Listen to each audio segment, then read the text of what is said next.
This morning, we are getting an exclusive first look at MSNBC's town hall with newly elected Speaker Nancy Pelosi at her alma mater, Trinity Washington University here in D.C. In the Speaker's first major interview since getting back the gavel, she weighed in on the latest impeachment call coming from a member of her own party. Speaker Pelosi, last night at a reception for MoveOn.org, one of your new members, Rashida Tlaib, who is newly elected Congresswoman from Michigan, used some colorful language to talk about what would happen to Donald Trump, to the president, saying, quote, "We're going to go in and impeach the MFer." Your reaction to that comment? I probably have a generational reaction to it. But in any event, I'm not in the censorship business. I don't think that, I mean, I don't like that language. I wouldn't use that language. I don't, again, establish any language standards for my colleagues. But I don't think it's anything worse than what the president has said. Fair enough. But I guess the question would be, does that kind of discussion of impeachment on that level help the cause of oversight in general, or does it make impeachment more likely, less likely? Does it impact the actual trajectory of oversight? I think it probably consolidates his base, but I don't think they need much consolidation. I don't think it makes that much difference. No. So you're not concerned at all about the way that the president's base will react to the idea of an incoming Democratic caucus coming in with the idea already pre-baked into the cake? They're going to go and get them. You guys are going to go get them. Well, you have to weigh the equities. That is not the position of the House Democratic Caucus. Sure. And the equity to be weighed is that's freedom of speech of an individual member. As I say, generationally, that would not be language I would use. Sure. But nonetheless, I don't think we should make a big deal of it. I really don't. Okay. I really don't. That's probably the way people talk around. Again, I'm a grandmother, and that's a different story. Right. But it's really, words weigh a ton. And the president has to realize that his words weigh a ton, too. And some of the words that he used has a direct impact on people's lives. My colleagues' comments do not have an impact on people's lives. Here with more on that exclusive sit-down, the moderator of that town hall, MSNBC's Joy Reid, still in place in front of the area where she did that interview. Joy, it's great to see you. Thanks for joining us. Sure thing, Hallie. Great to be here. You just spent an hour plus with Nancy Pelosi in this town hall. It's going to air later tonight on MSNBC. But what was your biggest takeaway from the time that you spent with her on really her first full day as Speaker? What stands out to you the most? Well, I can tell you that this is a confident politician. Nancy Pelosi is incredibly confident in her position. She's confident in her caucus. She's very proud of her caucus. You just played that long answer on the Rashida Tlaib comments about Donald Trump. Speaker Pelosi went on to say that, look, if Rashida Tlaib was a man, would we be making so much of these comments? And she came back over and over again to the point that what really matters are the president's actions and how those actions impact people, whether they're impacting immigrant children or whether they're impacting the environment, the air we breathe, the water that we drink. She came back to that point over and over again, that what she's concerned about is what the president is doing and what the House will do in terms of oversight of that, not what another member is saying. And she made very clear in that little clip that we just saw that that is not the impeachment idea, is not the position right now pre-baked in of the House Democratic Caucus. But what is her threshold for that? Did she get into that with you? So she wouldn't give a specific threshold for what would lead her to believe that impeachment was appropriate. She went in and she talked about the fact that the impeachment of Bill Clinton, in her view, was wrong, was purely political. She doesn't want to see a purely political process. She made the point with Nixon, you had a negotiation to avoid impeachment in which he resigned, and that for her, she wants to see the Mueller probe. She wants to see what's in it. She wants to see whether crimes were committed, whether there's evidence of that that's put on the table by Robert Mueller. It sounds like she wants to let the process play out. She did make a point of the fact that there will be oversight, whether it's Ways and Means, which potentially could get Donald Trump's tax returns, whether it's the other oversight committees. She wants to see robust oversight, and it looks like we will see that. But she's not ready to, at this point, take the position that impeachment is right now a foregone conclusion. We're also in the middle of a government shutdown, and it doesn't seem like a solution is close at hand. In about 45 minutes, she'll be heading over to the White House to meet with the president. Did she give you a sense of how confident she's feeling that there could be some kind of a breakthrough, or is this just sort of going through the motions at this point? It sounded like, basically from the position of the speaker, there can be a breakthrough if Donald Trump backs down. She's not backing down. She's not backing down on this idea that Congress will not appropriate money to build a wall. And as we know, Mexico has said they won't pay for it. So what we have is an old-fashioned standoff here in which the House is saying they're not going to appropriate tax money for the wall. So she's going in with that as her negotiating stance. And in her view, Donald Trump has to come to the realization that it's not going to happen, but that border security can happen, that important things can be done on immigration, but that the thing that's not going to happen is the House of Representatives appropriating money for his wall. All right, Joy Reid. Joy, thank you so much for coming on from Trinity. I'll let you get back up to New York. You will see more of Joy's interview tonight in a special town hall. The Speaker, Nancy Pelosi, airs at 10 o'clock Eastern right here on MSNBC. After 8 years in the comparative wilderness on Capitol Hill, Nancy Pelosi is now the most powerful and important Democrat in American politics, the Speaker of the House and the highest-ranking Democrat in Donald Trump's Washington. Pelosi claiming back the Speaker's gavel yesterday and joined by a large and diverse new class of Democrats. Those Democratic freshmen include 24 people of color, 42 female members, and the first Native American representatives, to mention just a few milestones.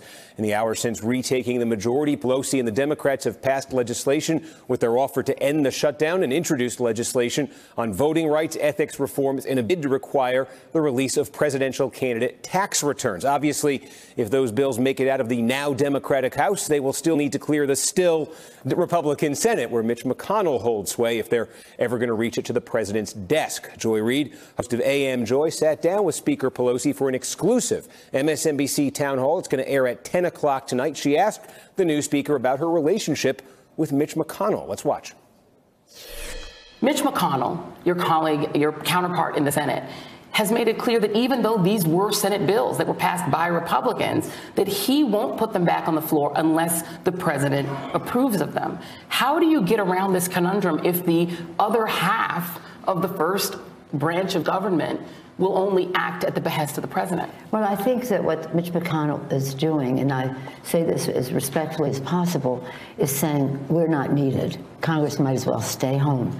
All we need is one person to show up, Donald Trump. And that's not what our founders had in mind.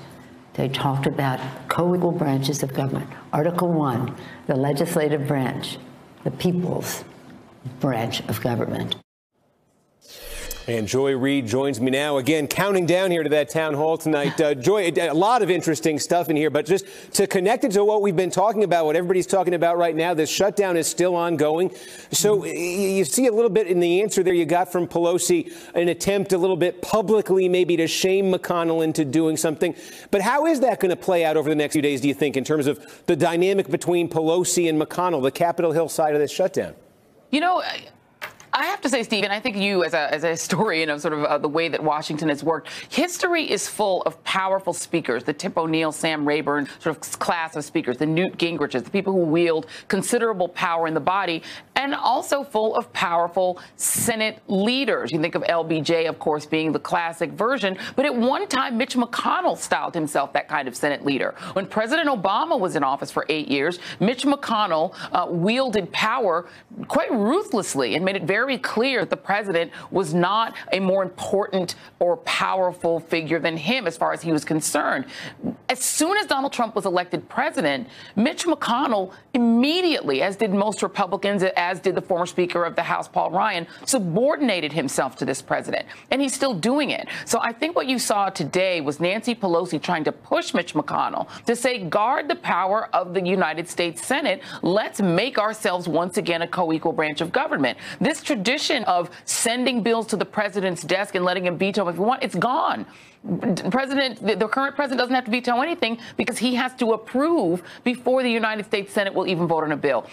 I think both in her acceptance speech for the speakership and today in the interview that I did with her at Trinity, Washington University, Nancy Pelosi said, Mitch McConnell, do your job, guard the Senate, send a bill to the floor and send the bill to the president's desk and let him veto it if he wants. Well, another part of this town hall that, again, is going to air a couple hours from now. Pelosi was asked about what kind of challenges she faces as the most powerful female politician in the country right now. Let's watch. Whatever the path is, whether it's right out of college or whatever, know your power. Just know your why. Why are you interested in public service or whatever it is, the academic world, military, corporate America, whatever it is. Know your why. Know your subject. Know why you're doing it. Know what it is. Know about it so that you can speak with authority on it. Have a plan. Be strategic. And communicate. If you show your vision, your knowledge, your plan, you will be able to attract. That connection is so important. Mm-hmm. And so have your own confidence. Don't worry about their hang-ups. I guess that's an interesting question, too, just a broader one. And I'm curious what your sense of it, Joy, is what Nancy Pelosi's vision of the speakership is. Because this is somebody, she's a legislative master. She understands coalition politics. Politically, she's a disciple. It was, 40 years ago, Phil Burton, who had the congressional seat before she did. He was a legislative master. She comes from that same school. What is her vision of this speakership in the Trump era? Well, and we got to it a little bit later in the interview, talked a little bit more personally about her. This is a woman who comes from a household of executives, 2 mayors, her brother as well as her father. She understands and is not embarrassed about wielding power. She sees the speakership the way that past speakers, the Tip O'Neill School, saw the speakership. It is a tremendously powerful office. It's called the 3rd most powerful office because of the vice president, but in a way, it's the 2nd most powerful office. This office has the ability to go head-to-head with the president. She's not embarrassed about wielding that power. And I think what she was getting to in that answer, Steve, we're in this era where everything a woman who seeks power or holds power does gets hyper-scrutinized, including by us. If you're dancing when you were in high school, we're going to scrutinize that. If you're cursing, we're going to scrutinize that.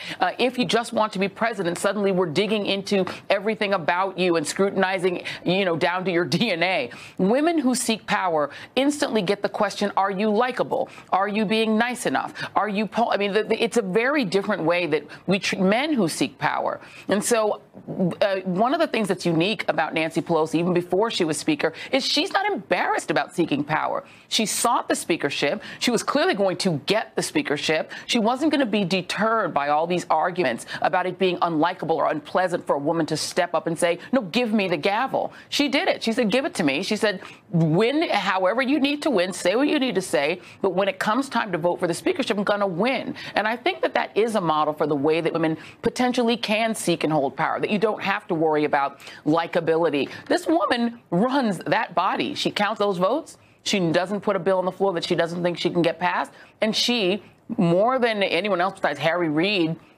and President Obama's persuasive powers, made health care happen, right? The Affordable Care Act. And now she's there to defend it. So I think that, her vision of the future, even after what her legacy is going to be, is that the things that she wants done in government, she wants to be able to at least get to a vote. If those things don't pass the United States Senate, in her view, that's on Mitch McConnell. She's going to demonstrate what Democrats are capable of doing with power, and whether that's transparency, whether that's protecting health care, whether that's, environmental protection. She intends to show Democrats can do this, led by a woman. Before we go, I heard a little story about you. What's that? That back when you were a student here at Trinity, that you might have made off a little contraband from the commissary. Do you remember this story? No, I remember. It was a part of our lives. Rita. Well, we've got your friends back here, and including your roommates, former roommates from Trinity. What would be the one word they would use to describe you when they knew you? I have no idea. You'd have to ask them. But we had a sisterhood that included our going in the dark of night to. We would have bought the ice cream if they had been there to sell it to us. But it was there, so it was there, and it was challenging. And what we did learn is, in the dark of night, it's hard to tell the flavors apart. There. All right. Well, in closing, Speaker Pelosi, I think a lot of people would agree that the legacy of your first speakership, it was a pretty formidable legacy of getting a lot accomplished, but healthcare being perhaps the preeminent accomplishment. What do you want the legacy of your second speakership to be? Well, I would like it to be a couple of things we talked about yesterday, that we have head-on addressed the issue of disparity of income in America, because the lack of confidence that people have in their own financial security is not right for democracy. Democracy is the backbone of our democracy is a strong middle class, and we want more people to be in it, and those who aspire to it to be drawn into it. So our democracy depends on people feeling confident about their own economic well-being, the middle class. And so that. And then, of course, for me, as I said, my flagship issue as speaker before was the climate issue. We must address the climate issue as we build America in a new green way. I just want to close with one Trinity story. Sure. When the bill was signed, the Affordable Care Act, it was historic. President Obama, our inspiration, our leader, just so fabulous. So, as Secretary Sebelius was the Secretary of HHS at the time, who helped to navigate all of this. And so we said to the president, Mr. President, for this historic occasion, we want a picture with the Trinity sisters, right? Meaning the two of us. Yeah. But he thought we were going to be saying nuns, you know. So, right, Kathleen? And he said, well, where are the sisters? And he said, we are the sisters. We are the Trinity sisters. Speaker Pelosi, I want to thank you very much, Speaker Pelosi. Thank you for being here today. Thank you, Trinity, for having us. Thank you to Trinity. This is Shelley Ward, a senior studying journalism and media studies. Shelley, what's your question? Congratulations on the election. Do you support the Black Lives Matter movement? Well, I support the recognition that Black Lives Matter, for sure, and I have incorporated that in many of my statements. I think all lives matter, yes, but we really have to redress past grievances in terms of how we have addressed the African American community. I had a real privilege yesterday to address the Black Caucus, the swearing in of the new Black Caucus members. At least eight new members elected from places that are not majority Black communities. So this was a real breakthrough. So I think that we're all, working together to make sure that every part of our community, whether it's the immigrant community, whether it's the Black community, whether it's women's community, and the rest, not only matter but rule. But we know that race relations are at a low nadir at the moment for a lot of reasons. Is there anything that politics can actually do about that, to address it? Well, first of all, one of the most significant thing we can do is to lift up the economic well-being of all Americans, that we can say to people, we will have an economy that works for you. So, and one of the ways to do that is to get rid of the corruption and the role of big, dark money in politics, so people have confidence that we will make a decision in the people's interest and not in the special interest. So these things are not disconnected. That's why H.R. 1 is so important for us. Is that going to include voting rights? And because that's one of the main aspects of discrimination against people of color. Well, it's not only voting. We will have the Voting Rights Act is part of our, as we go forward. We'll take a little longer to pass the Voting Rights Act because we have to build the constitutional record for that, but not to hold us up from putting forth H.R. 1, which has many other John Lewis's initiatives for alleviating voter suppression and the rest of that. But we do have to give people that when they vote, that their vote will count as cast, that voting rights are respected in our country. Imagine that it's been a number of years since the court made its terrible decision, and the Republicans will not bring up the bill, but they'll go to Selma and be there for the 50th anniversary of the March on Selma. So we have to hold people to their public statements. And it's really important, not just for Black lives, but for America. All right, welcome back to Trinity Washington University. We're here with House Speaker Nancy Pelosi. And Speaker Pelosi, Democrats won back the House largely on the issue of health care. It was a really important issue for so many Americans. It still is. It's still a law, the health care law, that is on threat. So I want to go right to a student who I believe has a health care question. Carol Sardina, what is your question? You're getting your master's in occupational therapy. That's correct. What's your question? My question for the speaker is, what approach will the Democrats in the House take to fixing the Affordable Care Act? Thank you. Well, thank you so much for your question. I think that the reference should be the Affordable Care Act. It is, we are very proud of the Affordable Care Act. We think it was a generational opportunity to establish a pillar of economic and health security on a par with Social Security, Medicare, Medicaid, Affordable Care Act, and a path to making sure that everyone has access to affordable, quality health care in our country.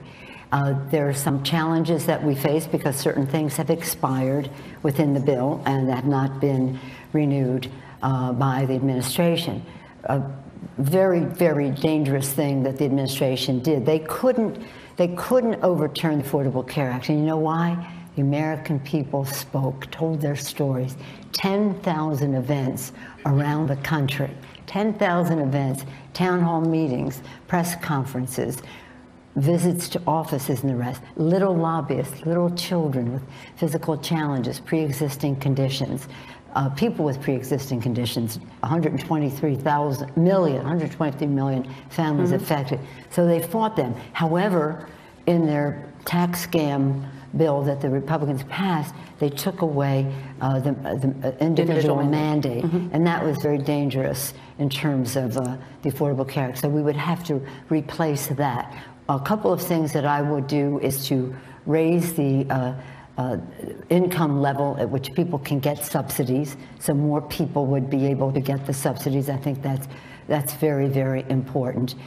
Strengthen the law so that it is required that states will have expand Medicaid. Very, very important.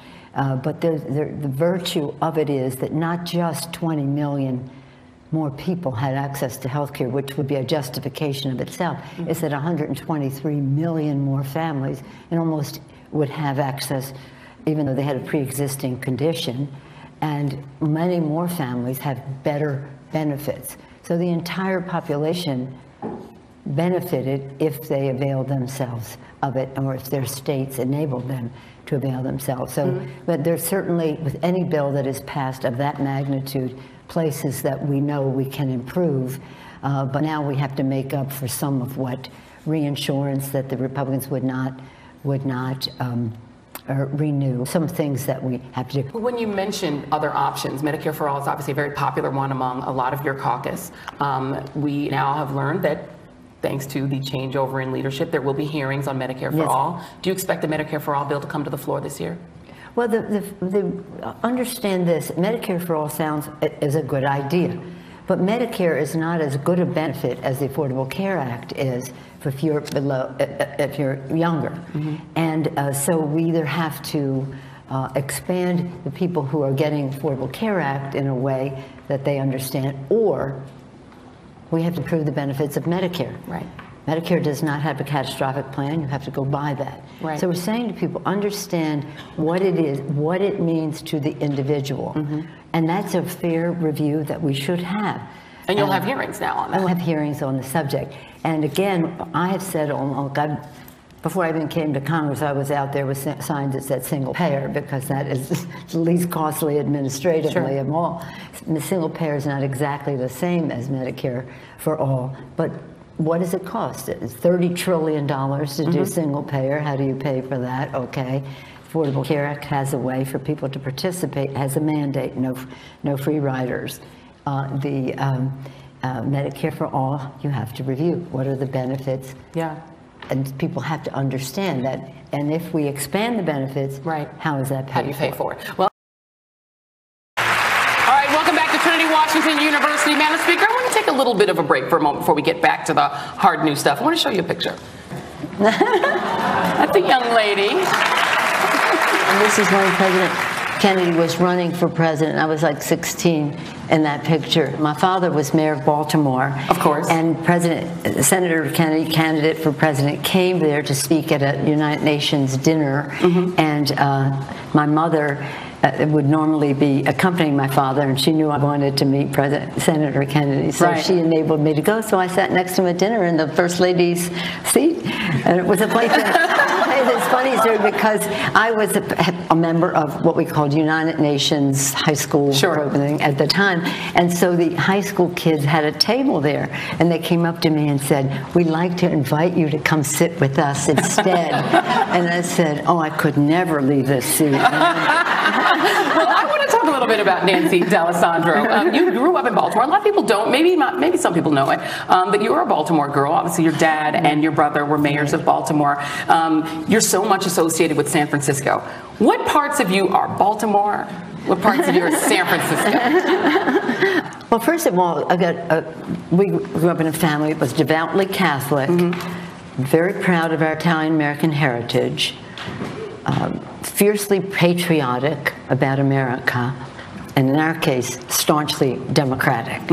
So all of those virtues, my view, virtues, would be very transferable to San Francisco, where our anthem is the Song of St. Francis, "Make me a channel of thy peace," where there's darkness, light, and the rest. But what I always say is that the pride that we took in our own heritage enabled me, when I went to San Francisco, to respect the pride of such an incredibly diverse everybody is there, and every division within every category of people is there. So I think our own ethnic pride is a source of respect for other people. And we always, my mother was very civil rights oriented, my brother as well, my father too, but the two of them even more so. And so what it was about respect, that public service is a noble calling, that, as I said in my remarks yesterday, that we should serve with our hearts full of love, and that America is a country whose heart is full of love. And when people ask, where is hope? You say it's sitting where it always has been, between faith and the goodness, the love of others, that something will happen. Let me try to get in one field. I'm going to try to sneak you in here. Ewawa Ogudana, political science major from Upper Marlboro, Maryland. Quickly, what's your question? Speaker Pelosi, what kind of challenges do you face holding one of the highest elected positions as a woman, and how do you handle them? Thank you for your question. Feel free to include dealing with the mansplaining and dealing with people interrupting you. I just interrupted you, but men interrupting you when you're trying to do your job. Well, let me just say this. You can't let that stand in your way. I just say to young women especially, or women newly emerging into the public sector, as I went from the kitchen to the Congress, from housewife to House Speaker, whatever the path is, whether it's right out of college or whatever, know your power. Just know your why. Why are you interested in public service, or whatever it is, the academic world, military, corporate America, whatever it is. Know your why. Know your subject. Know why you're doing it. Know what it is. Know about it so that you can speak with authority on it. Have a plan. Be strategic. And communicate. If you show your vision, your knowledge, your plan, you will be able to attract. That connection is so important. And so have your own confidence. Don't worry about their hang-ups. Just don't worry about their hang-ups. Okay, now, we've got some heavy topics to get to in this town hall, but I want to do a quick lightning round with you, if you don't mind, before we go to break. Okay, this is a very quick lightning round, so you got to give me short answer, very quick answer. Okay, you got 20 minutes. At the end of the day, what do you do? 20 minutes to yourself. Well, it's a little bit personal. But just us in the room. Well, my relaxation at the end of the day is to soak in the tub, eat chocolate candy, and do the crossword puzzle. Okay, all right. In the alternate universe where you're not in politics, you're not Speaker of the House, what would your dream job be? Grandmother. That is my dream job. Okay. Now I think I can guess what the answer to this next one is. What's the one thing you can't live without? Oh, well, my family, of course. All right. Good answer. Excellent answer. Okay, we are going to come back. I used to say to my husband when we were dating, I don't know if I could give up chocolate for anybody. But anybody who loved me would never ask me to give up chocolate. Fair. I think that makes absolutely perfect sense. More with Speaker Pelosi after this.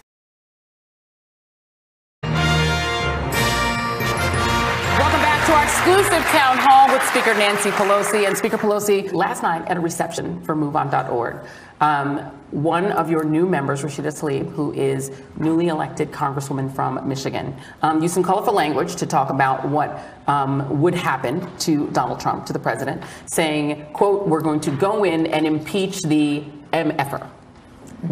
Your reaction to that comment? I probably have a generational reaction to it. But in any event, I'm not in the censorship business. I don't think that, I mean, I don't like that language. I wouldn't use that language. I don't, again, establish any language standards for my colleagues. But I don't think it's anything worse than what the president has said. Fair enough. But I guess the question would be, does that kind of discussion of impeachment on that level help the cause of oversight in general, or does it make impeachment more likely, less likely? Does it impact the actual trajectory of oversight? I think it probably consolidates his base, but I don't think they need much consolidation. I don't think it makes that much difference. No. So you're not concerned at all about the way that the president's base will react to the idea of an incoming Democratic caucus coming in with the idea already pre-baked into the cake, they're going to go and get them. You guys are going to go get them. Well, you have to weigh the equities. That is not the position of the House Democratic Caucus. Sure. And the equity to be weighed is that's freedom of speech of an individual member. As I say, generationally, that would not be language I would use. Sure. But nonetheless, I don't think we should make a big deal of it. I really don't. Okay. I really don't. That's probably the way people talk around. Again, I'm a grandmother, and that's a different story. Right. But it's really, words weigh a ton. And the president has to realize that his words weigh a ton too. And some of the words that he used has a direct impact on people's lives. My colleagues' comments do not have an impact on people's lives. Let me just ask you this. Sure. If she were a man, would they be making a fuss like this?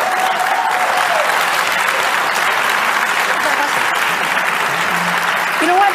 On that point, what do you make of the way that women's words, women's actions are parsed by us, by the public versus men's? Well, I think that women have to have each other's backs. In other words, it's not a zero-sum game. One woman's success is really a success for all women. And it's not as if you have this, then I'm deprived of that. So I think we all kind of have to stick together on all of this, because there are just behavioral patterns that are, in spite of themselves, some men just can't get over it. But we can't be held up by that. Oh my goodness, I'm such a target for all of it in every possible way. I thrive on it. That's my answer to them. I thrive on it. Yeah. So then I'll ask you the question. If Rashida Tlaib, if Congresswoman Tlaib was a man, do you think people would make a big deal of it? Probably less of a deal. Probably less of a deal. Okay. But you know what? I don't know why we're making a big deal of it now. It's the way people talk. I think, frankly, that what she said was less offensive than what President Trump said about John McCain, a patriotic man. What do you make of the fact that you do have some members of your freshman class, and not even just freshmen, who believe that it is time now to impeach the president? Well, there are members of our caucus who have thought for a while, right, almost 2 years, that was the case. I do think that, as I said before, we want to be unifying, e pluribus unum, bring people together. Impeachment is a very divisive approach to take, and we shouldn't take it for anything other than the facts and the law. And we'll see what happens with the Mueller report. Well, already, even before it's completed, the Mueller probe has resulted in charges against 33 people, guilty pleas by 5 people with direct ties to the President of the United States. 7. You've seen in 7 total, but 5 directly tied to him. But you look at the Michael Cohen case, the President has been implicated in a federal crime. What would you need to see in addition to that in order for you to feel that you'd reached the threshold where it's time to begin impeachment hearings? Well, let me just say, first of all, because you used the word oversight and investigations, and they're not really interchangeable. Congress has a constitutional responsibility to have oversight over the executive branch. We are the power of the purse, we appropriate the funds, and we have to have oversight as to whether they're being used effectively. So that is our responsibility. We would be delinquent if we didn't do that. When does that go to the place where an investigation is required? Well, you're seeing a culture of cronyism, corruption, and incompetence in this administration, where people are dropping off like flies in terms of their own exposure on ethical matters. And so whether it involves the air that our children breathe, the water that they drink, and what is the personal aggrandizement of that secretary to the special interest, the polluters, we want, that's an investigation. That's not the regular oversight. So we could ratchet up to that. In terms of impeachment, we'd have to see different evidence. Well, I think what Congresswoman Tlaib is getting at, and I think what a lot of people are looking at, is you've had, I mean, the former campaign manager, the campaign manager of the President of the United States is already under investigation for committing crimes. You've got his former national security advisor who's already pleaded guilty. And I guess what a lot of the freshmen, and what would you say to Congresswoman Tlaib, who is saying there's already been enough evidence here that at least the hearings should begin? What do you say to members who say that? Well, we have three great leaders of the committees of jurisdiction. Elijah Cummings of Maryland, chair of the Committee on Government Reform, the Investigative Committee of Congress, the Oversight Committee of Congress. I used to serve on that. We have Jerry Nadler, the chair of the Judiciary Committee, and we have Adam Schiff, the chair of the Intelligence Committee. And they will be reviewing with oversight and possible investigation what happens next. But I think that the outrage that people feel about impeachment is legitimate. I also think that people should be very concerned about what this president is doing to the food our children eat, the air they breathe, the water they drink. This whole Russia investigation is very important, and we have a responsibility to follow the facts where they take us, but not to have it be, and with all due respect to the press spends a lot of time on it. Every single day by executive order, this president is saying we're going to, despite the fact that I signed a bill about nutrition and food stamps and the rest, I'm by executive order going to take those food stamps away. And, you know, he's doing really harmful things that affect people in their everyday life, and all the focus is on what might happen, and let's see when that happens. But I think for a lot of people, though, having acquired the office, if there were crimes committed in the acquisition of the office of president, I think for a lot of people, that's so foundational that you do have a lot of members who believe that the inquiry is necessary, that seeing the president's tax returns, for instance, is necessary. Do you believe that should happen? Well, we should have seen the president's tax return. I had this experience the other day. I was speaking at an event for our Hidden Heroes, Elizabeth Dole's initiative for caregivers. And as I was walking through, as I usually do, through the kitchen to get to the podium, one of the busboys said to me, "When the president says to you that the Mueller investigation is going on too long, just remind him, not as long as his audit of his tax return." What do you make of Donald Trump's relationship with Vladimir Putin? I think that the president's relationship with thugs all over the world is appalling. Vladimir Putin, really? I think it's dangerous. But, you know, I think one of the most frightening, with stiff competition, mind you, of things that this president has done, is the firing of Mattis. Now, Mattis resigned. The president likes to say he fired him. But the fact is, Mattis isn't there. Well, at the risk of circling back. And the president still is. At the risk of circling back, firing Jim Comey, firing the FBI director, for a lot of people, is obstruction of justice. Obstruction of justice was one of the articles of impeachment used against the prior president. It could be. Do you believe that that is obstruction of justice, firing the FBI director? Well, let me just take it to a larger place.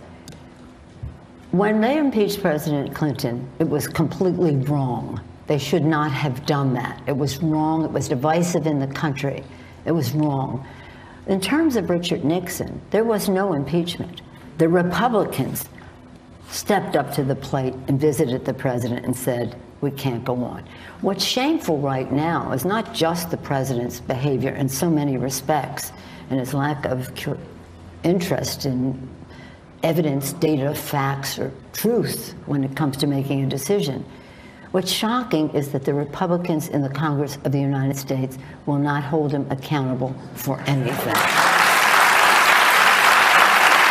And we're going to continue this conversation next.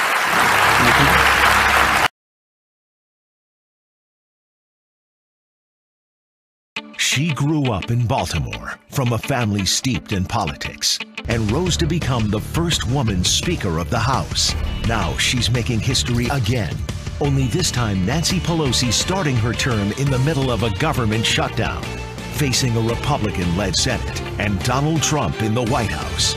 Tonight, just one day after reclaiming the gavel, Nancy Pelosi visits her alma mater to make her case.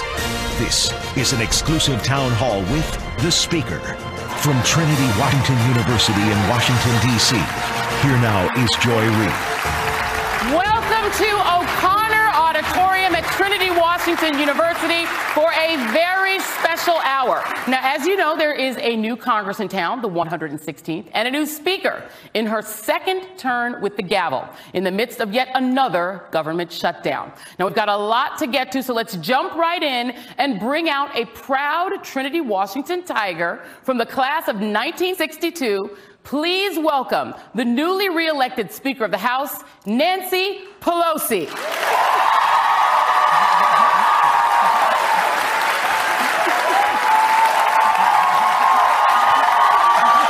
Madam Speaker, wonderful to see you.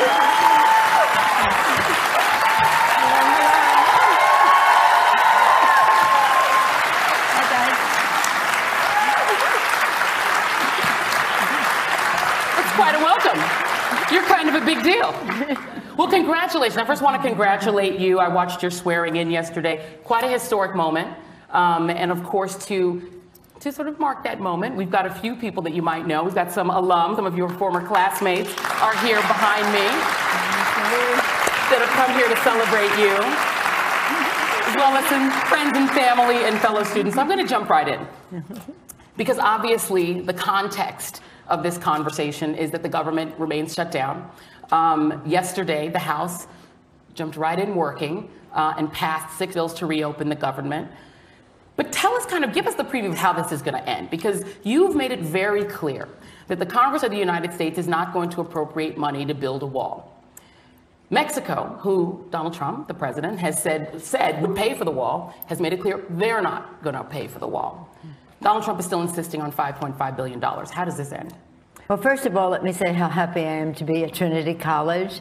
President McGuire, thank you for your hospitality and your leadership, recognized nationally as a great academic leader in our country.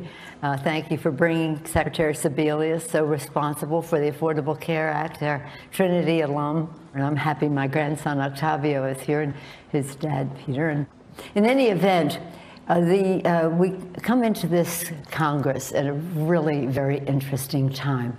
It's really hard to imagine many more times in history that have been more challenging in terms of, shall we say, the differences of opinion and values that are out there. We come into a Congress, as you mentioned, Joy, where the government is shut down. And you mentioned the wall. The wall and the government shutdown really have nothing to do with each other. We passed bills yesterday, a package of 6 bills. I think it's important for the public to know what we passed yesterday was exactly what was passed by the Republican Senate. Sure. We gave them, we said, take yes for an answer. We're taking your language to open up government, separating out the subject of homeland security. Sure. We all believe in border security. How we do that is how we have to, is our debate. But there's no reason to have the public pay a price in services, the workers pay a price in paychecks, sure, and our country, our economy pay a price in what is happening because people are not confident. So this is a totally irresponsible thing to say we're connecting the shutdown to the wall. But you know, Mitch McConnell, your colleague, your counterpart in the Senate, has made it clear that even though these were Senate bills that were passed by Republicans, that he won't put them back on the floor unless the president approves of them. How do you get around this conundrum if the other half of the first branch of government will only act at the behest of the president? Well, I think that what Mitch McConnell is doing, and I say this as respectfully as possible, is saying we're not needed. Congress might as well stay home. All we need is one person to show up, Donald Trump. And that's not what our founders had in mind. They talked about co-equal branches of government. Article 1, the legislative branch, the people's branch of government. The president can sign or not, but he should never say, I'm not even going to put it on the president's desk. Yeah. What he signed, I mean, we could have sent a bill of our own making. Sure. But we said we'll send exactly what the Senate passed with over 90 votes on the floor of the Senate, or unanimously in committee. Yeah. We sent that exactly. And then for our separate bill on Homeland Security, we took their language exactly. The continuing resolution would last until February 8th. Take yes for an answer. Don't say Congress is irrelevant. Sure. And that's what he's saying. I realize you've been back in the speakership for one day, all of one day. But have you spoken with Senator McConnell? Because I think a lot of the public is frustrated by the fact that Congress used to do a thing called send a bill to a president to veto if he so chooses. Have you spoken to Mitch McConnell about simply doing that? If Donald Trump wants to veto it, he could do so. Well, there's even more than that. The Constitution of the United States says that if if both houses pass a bill and send it to the president, and the president doesn't want to sign it, and it sits there for 10 days, not counting Sundays, it becomes the law. Right. So the president doesn't even have to sign it. Let's talk about the bigger picture, because obviously this is a bigger issue. Donald Trump ran for president fundamentally on the issue of... Let's not talk about Donald Trump. We're not going to talk about him, but I want to talk about immigration. We're talking about the future. No, we want to talk about the future. And I think... It's early in the morning. Oh, no, I guess not. It's late at night. No, I think that the reason, and it's not really about him, because I think it's the fundamental question of who is an American. And now the Democrats have a chance to weigh in on that. It's a question fundamentally of how our immigration system helps to shape who we are and our values. Talk about what the Democratic House now plans to do about that, because there is still the need for comprehensive immigration reform. Absolutely. What would be in a bill that could come to the floor that you could see passing the House? Well, let me just quote Ronald Reagan. Ronald Reagan, in his last speech as President of the United States. Now, that's a headliner, right? Ronald Reagan, the great communicator, his last speech, he said, in my last speech as president, I want to communicate a message to the people of the country I love. And he talked about, you have to read the speech, all of you, look it up. He said, the vital force of America's preeminence in the world is every new generation of immigrants coming to America. And when America fails to recognize that, America will fail to be preeminent in the world.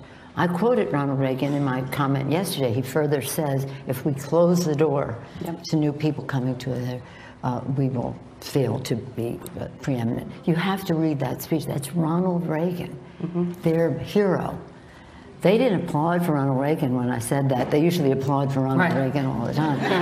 But that is, the fact is, we are, except if you're blessed to be a Native American, a nation of immigrants. Right. And every new generation of immigrants is a revitalization of America, making America more American. Well, what are the fundamentals? Give me one fundamental thing that must be in a bill.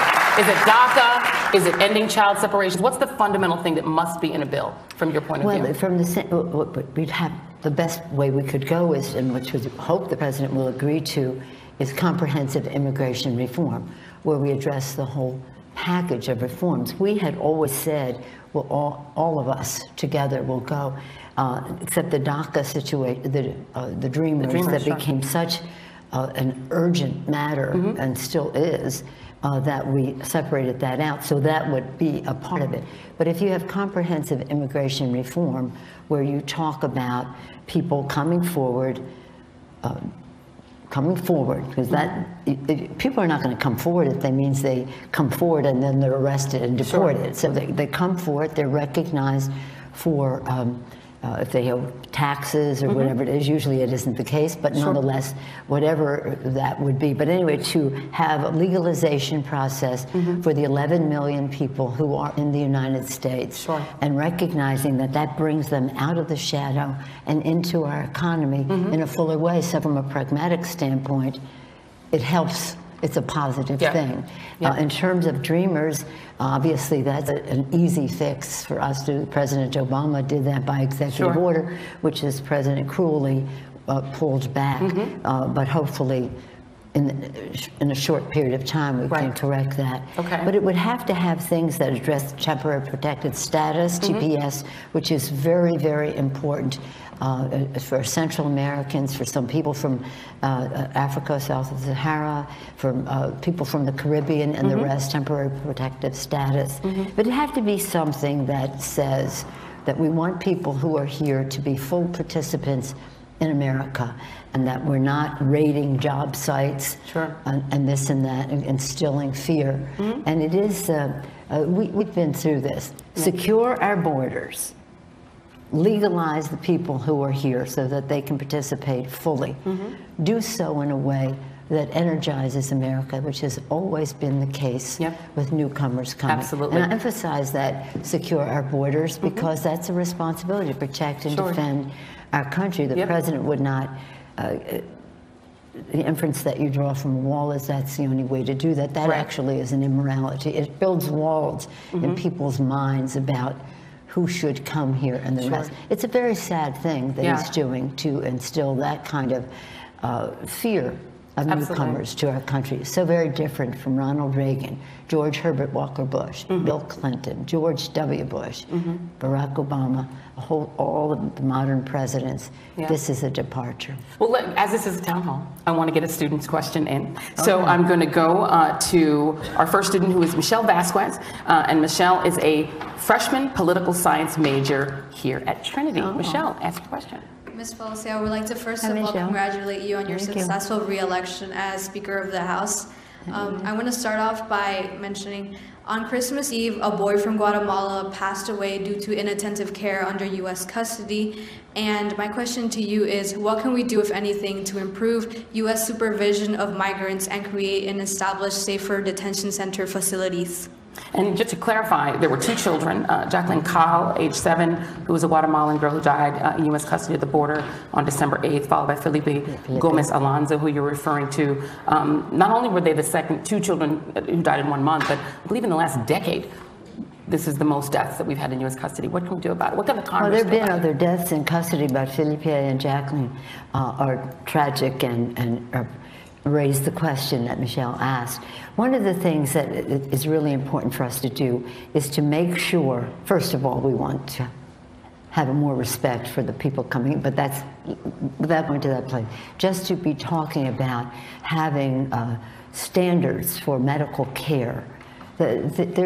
Jacqueline really did not have any attention paid to her in a proper medical way before boarding that bus. So we have in our group someone named Dr. Raul Ruiz, who is a member of Congress, a doctor, and he and others have been suggesting for a while, and now it's more preeminent, that there be personnel there assigned that can make judgments about medical decisions about these people, young people or not, but that these happen to be young makes it all the more tragic.